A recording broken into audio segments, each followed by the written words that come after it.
श्राप जिसने देवताओं की नींद उड़ा दी, एक गलती जिसने भगवान को भी सोचने पर मजबूर कर दिया, और एक सच जिसे अगर आपने समझ लिया तो आपकी किस्मत पलट सकती है। एक ऐसे ऋषि जो भगवान को जितने प्रिय थे उतने ही करीब, फिर भी उनका नाम कलंकित क्यों हुआ? क्या आप जानते हैं कि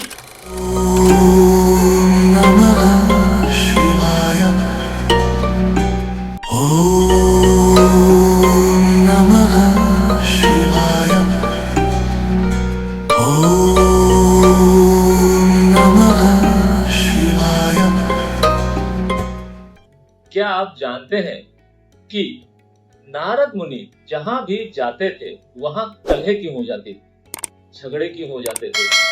क्यों उनका नाम कलहकारी के नाम से जाना जाता है? क्यों लोग उन्हें झगड़े का सोर्स मानते थे कि नारद मुनि जहां भी होंगे वहां पर झगड़े होंगे? कभी आपने ये सोचा कि ऐसी स्थिति नारद जी के सामने क्यों आई? या कोई ऐसी चीज थी, या कोई ऐसी स्थिति बनी थी, या ये आप समझिए कि वो जो भी करते थे वो ब्रह्मांड की योजना का पात्र था, या फिर कुछ ऐसा था कि लोग आज तक उसे समझ ही नहीं पाए।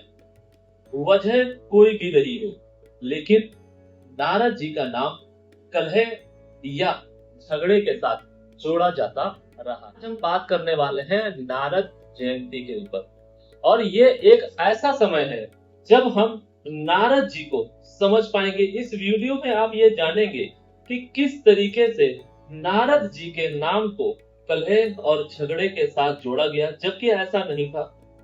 साथ ही साथ आप ये भी जानेंगे कि वो कौन सा ऐसा श्राप है, कौन सी ऐसी गलती थी, कौन सा ऐसा वो सच है जिसे आज तक कोई नहीं जान पाया है, ना ही समझ पाया। क्यों नारद मुनि को लोगों ने अंडर एस्टिमेट करके रखा और ओवर जज करके रखा। इस वीडियो में आप एक रेयर उपाय भी जानेंगे जिससे भक्त और भगवान का अलाइनमेंट स्थापित होगा। आज आप ये समझेंगे कि किस तरीके से जब भक्त भगवान से जुड़ता है तो हमारे जीवन में परिवर्तन कितना लाभकारी हो जाता है। आज आप ये भी समझेंगे कि नारद मुनि जैसे भक्त हमारे जीवन में कितने और क्यों जरूरी हैं। Welcome celestial seekers to the cosmic journey, where the stars align and destinies unfold.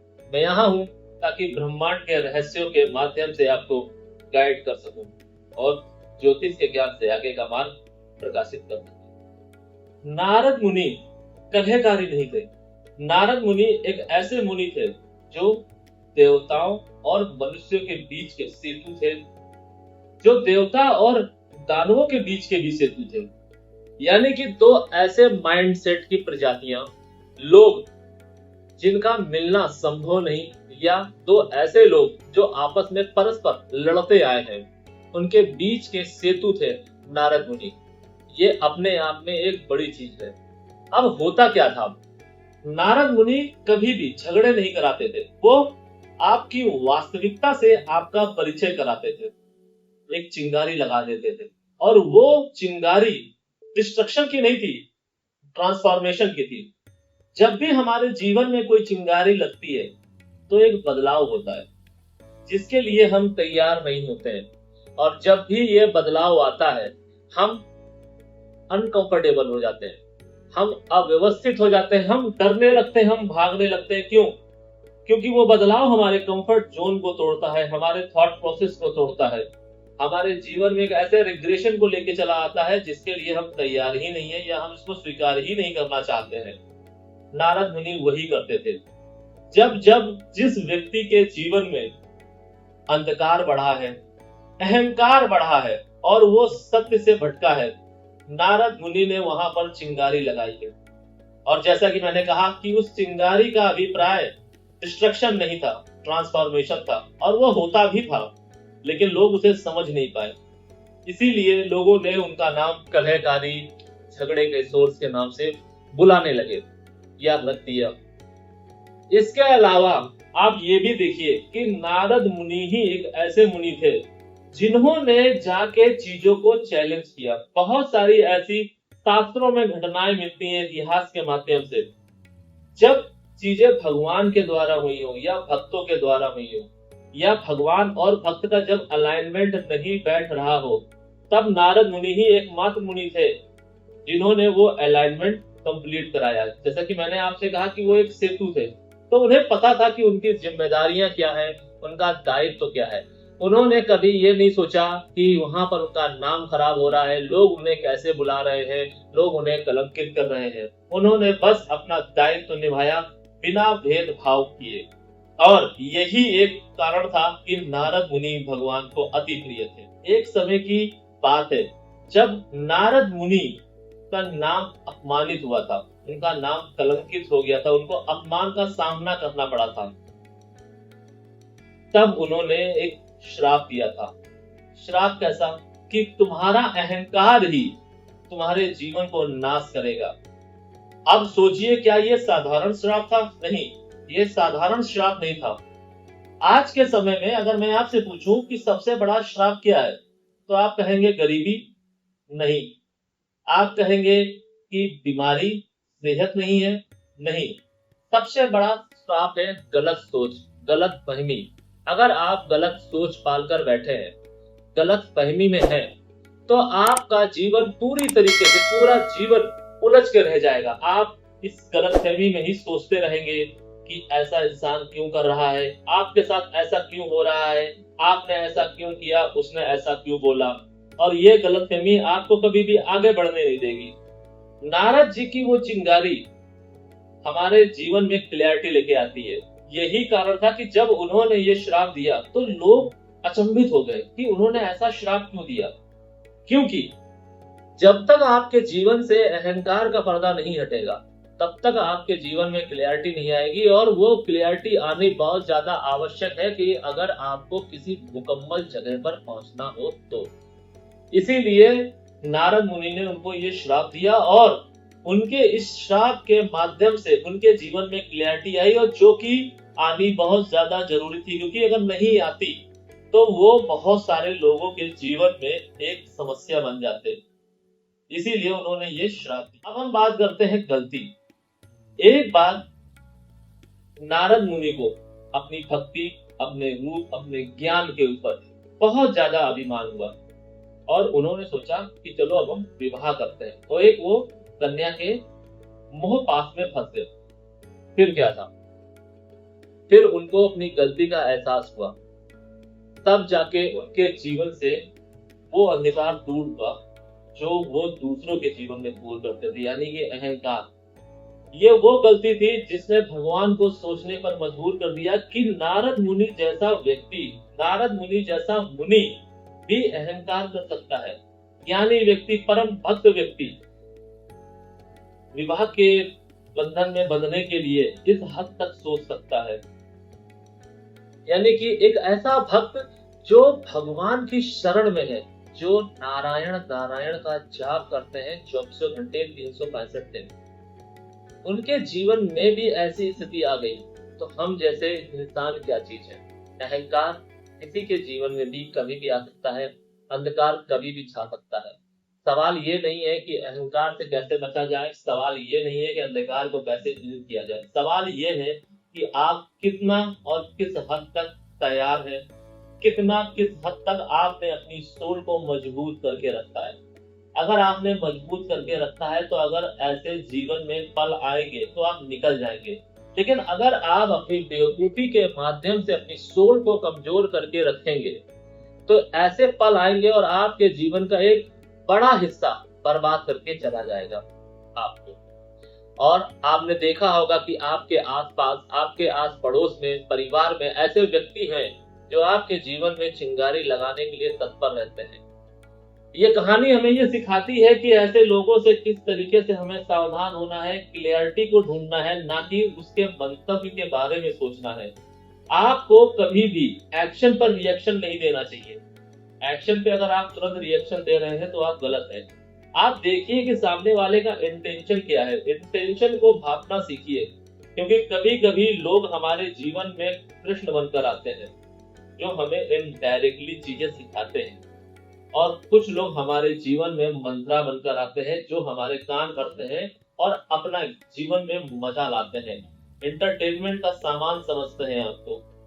आपको बस ये मंतव्य समझना है, पीछे की इंटेंशन समझनी है, और जब आप ये समझ जाएंगे तब आपके जीवन में एक क्लैरिटी आएगी जिसकी वजह से आप लोगों के शिकार होना बंद हो जाएंगे और आप अपनी लाइफ को, अपने नियर एंड डियर वन के लाइफ को बहुत अच्छे से सही कर पाएंगे, उनके जीवन में हार्मनी ला पाएंगे। यही वो वास्तविक सच है जिसे अगर आप समझ गए तो आपके जीवन में हार्मनी आने से कोई नहीं रोक सकता, और यही सबसे बड़ा ब्लॉकेज है आपके और आपकी किस्मत के बीच का। क्यों? क्योंकि आप अपने जीवन में गलत लोगों को अपना शुभ चिंतक बनाकर बैठे हैं और जो सही है उनसे आप लड़ाई करके बैठे हैं, उनको आप कॉर्नर करके बैठे हैं। क्या होगा? आपकी किस्मत आपका साथ देगी? नहीं, क्योंकि भाग्य में जो लिखा हुआ है आपका, आप उसके विपरीत चयन कर लिए हैं, आप कर्ण बन चुके हैं और आप सोच रहे हैं कि आप दिन रात राधे राधे कहेंगे, कृष्ण कृष्ण कहेंगे और वो आपकी आके मदद करेंगे। मूर्ख हैं आप। क्योंकि महाभारत जैसे युद्ध से भी आपको अगर प्रेरणा मिलती है तो उससे आप सीखिए कि उसमें भी कौरवों की साइड में ऐसे बहुत सारे लोग थे जो राधे राधे कहते थे, जो कृष्ण कृष्ण की भक्ति करते थे, मारे वो भी गए थे। पक्ष सही क्या है, पक्ष गलत क्या है, अपनी अंतरात्मा में झांक कर देखिए, क्योंकि यही हार्मनी का एक मार्ग है। इस मार्ग को आप अनुसरण करेंगे तो आपके जीवन में हार्मनी जरूर आएगी और ये वास्तविक सच है। अब हम बात करते हैं वो कौन सी ऐसी रेमेडी है जिसे आप नारद जयंती वाले दिन अगर आप करेंगे तो उससे आपके जीवन में क्लियरिटी आएगी। धन आएगा? नहीं। सुख सुविधाएं आएंगी? नहीं। आपके जीवन में सिर्फ क्लियरिटी आएगी, और जब क्लियरिटी आएगी तो आपके डिसीजन सही जाएंगे। और जैसा कि मैं कहता आया हूं, decision leads destiny, decision decide destiny. ये ट्रिपल डी आपके जीवन में बहुत बड़ा सूत्र है, सूत्र धारक है, इसीलिए आपको इनका अनुसरण करना चाहिए। कौन सी है वो रेमेडी? सबसे पहले तो आप ये जानिए कि नारद जयंती 2 मई को पड़ रही है और इस दिन आप जो मैं अभी आपको उपाय बता रहा हूँ वो करेंगे तो आपके जीवन में क्लियरिटी जरूर मिलेगी, आपको किसी ना किसी माध्यम से मिलेगी, लेकिन मिलेगी। क्या करना है आपको? संध्या कालीन जिस समय 2 समय मिल रहे हो उस समय सरसों के तेल का दिया जलाना है और आंखें बंद करके नारद मुनि को ध्यान करना है। नारद मुनि का जो भी रूप आपने एंटरटेनमेंट इंडस्ट्री के माध्यम से या फिर जो भी पुस्तक वगैरह आपने पढ़ी है उनके उस माध्यम से, जिस भी माध्यम से आपने उनको सुना है, समझा है, उनके उस रूप को अपने मन में धारण कीजिए और ओम नारायण नारदाय नमः, ओम नारायण नारदाय नमः मंत्र का जाप करिए 108 बार और बहुत ही धीरे धीरे करिए। ओम नारायण नारदाय नमः इस तरीके से, और 108 बार जाप करने के बाद आप अपने पूरे घर में तिल छिड़क दीजिए। अब ये तिल आप चाहे तो जाप के बाद भी छिड़क सकते हैं या फिर ये तिल अगर आप चाहे तो एक कटोरी में रख के दिए के पास दिया जगाने के बाद दिए के पास रख दीजिए, मंत्र का जाप करिए, तब भी छिड़क सकते हैं। यहाँ पर ये तिल आप चाहे पूजा के दौरान यूज करें या ना करें, आपको ये मंत्र का जाप करने के बाद पूरे घर में तिल का छिड़काव जरूर करना है। इससे होगा क्या? इससे अगर आपके घर वालों के जीवन में भी भ्रम की स्थिति बनी होगी। अब ये भ्रम कई तरीके से हो सकता है किसी व्यक्ति के माध्यम से वो भ्रम आपके घर में एंटर किया हो या किसी नेगेटिविटी के माध्यम से, क्योंकि बहुत सारी ऐसी नेगेटिविटी होती हैं जो हमारे जीवन में भ्रम की स्थितियां ले आती हैं, उसमें से छलावा भी एक है। इसी तरीके की बहुत सारी नेगेटिविटी है जिनका नाम मैं अभी नहीं लेना चाहता हूँ, कभी किसी वीडियो में मैं इसके ऊपर डिटेल में बात करूंगा, क्योंकि इनकी भी अलग अलग कैटेगरीज होती हैं। इनके बनने की अलग कहानी है, इनके कर्मों की अलग कहानी है, इनके फायदे नुकसान की भी अलग कहानी है। फिलहाल आप इतना समझिए कि नेगेटिविटी भी एक तरीके का भ्रम है जो लाती है।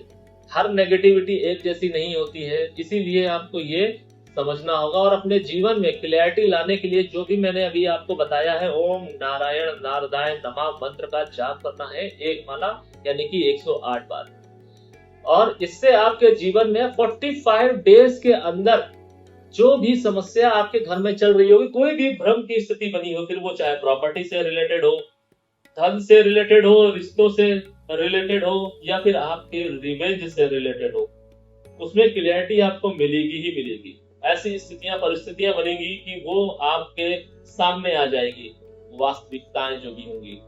इसीलिए यहाँ पर आपको समझदारी का परिचय देना है। क्यों? क्योंकि आज के समय में अगर आप किसी से सलाह लेने जाते हैं, जब आप कंफ्यूज होते हैं, तो क्या ये गारंटी है कि जो भी व्यक्ति सलाह दे रहा है या दे रही है वो आपके पक्ष में है? लेकिन जो मैं आपको रेमेडीज बता रहा हूँ स्पेसिफिक तिथि या जयंती के माध्यम से, वो रेमेडी जरूर काम करेंगी। क्यों? क्योंकि वो ऑलरेडी उस देवी देवता यक्ष गंधर्व के साथ में अलाइंड है, और उसके ऊपर वो जो तिथि पड़ रही है उसका भी वेटेज है। और अगर आपने इसमें अपने भाव का तड़का लगा दिया तो फिर क्या ही कहना, सोने पे सुहागा। आपके जीवन में हार्मनी आने से कोई नहीं रोक सकता। अब इसका आपके भाग्य से कोई लेना देना नहीं है। जो भी तिथि और जो भी जयंती के बारे में मैं बात कर रहा हूँ, फिर आपके जीवन में कुछ हो या ना हो, भाग्य में कुछ लिखा हो या ना हो, ये ऐसी जयंती और तिथियां हैं जिसके माध्यम से जो मैं आपको रेमेडी बता रहा हूँ, आप अपने जीवन में वो ऐड कर सकते हैं जो आपके भाग्य में है ही नहीं। फिर वो कोई व्यक्ति भी हो सकता है, धन संपदा भी हो सकती है, और विचार भी हो सकता है। अब आपके ऊपर है कि आप क्या करना चाहते हैं, क्या पाना चाहती हैं। इसीलिए अपने जीवन से भ्रम को हटाइए, कलह को हटाइए, और अपने जीवन में नारद मुनि जैसे बनने की कोशिश कीजिए। क्योंकि हर चिंगारी जीवन को डिस्ट्रॉय नहीं करती है, कुछ ट्रांसफॉर्मेशन के लिए भी होती है, और यही ट्रांसफॉर्मेशन आपके जीवन और आपके नियर एंड डियर वन के जीवन के लिए जरूरी है। जैसा कि मैंने शुरुआत में आपको कहा था कि एक श्राप, एक गलती और एक सच, ये वही है। ये सच को अगर आप समझ गए तो आपके जीवन में हार्मनी आने से कोई नहीं रोक सकता। आप देखिए कि आपके जीवन में कलह किस माध्यम से आ रहा है, और ऐसा तो ये हो ही नहीं सकता कि आपके जीवन में कलह ना हो। आज के समय में हर किसी के जीवन में कलह है। अब वो कलह का सोर्स कुछ भी हो सकता है। किसी के जीवन में परिवार है, किसी के कलीग्स है, किसी के मित्र हैं, किसी का लाइफ पार्टनर है, तो किसी के बच्चे हैं, किसी के पड़ोसी हैं। वजह कोई भी हो, ये कलह हमारे जीवन को तबाह कर देती है। इसलिए इसको समझिए, इंटेंशन को समझिए। देखिए कि जो आपके कान में कानाफूसी कर रहा है या कर रही है, उसकी इंटेंशन क्या है। कहीं वही तो आपके जीवन का सबसे बड़ा दुश्मन तो नहीं है, कहीं वही तो आपके जीवन की सबसे बड़ी मंत्रा तो नहीं है। बस इनको पहचानिए, इनका जो इलाज हो सकता है कीजिए।